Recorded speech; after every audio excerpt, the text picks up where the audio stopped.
عبداللہ بن عباس رضی اللہ تعالیٰ عنہ نے نبی کریم صلی اللہ علیہ وسلم کا ارشاد نقل کیا ہے کہ جس شخص کے دل میں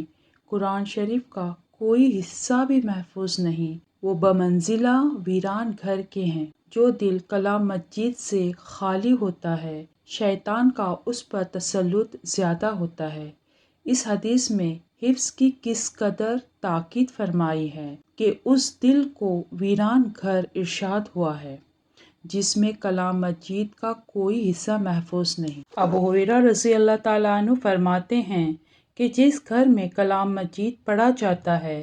اس کے اہل و عیال زیادہ ہو جاتے ہیں، اس میں خیر و برکت بڑھ جاتی ہے، فرشتے اس گھر میں نازل ہوتے ہیں،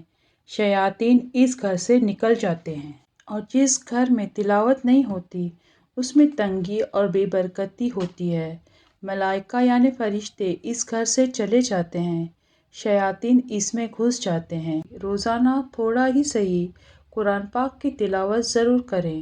اس سے گھر میں سکون، رحمت، برکت اور اللہ تعالیٰ کی رضا حاصل ہوتی ہے۔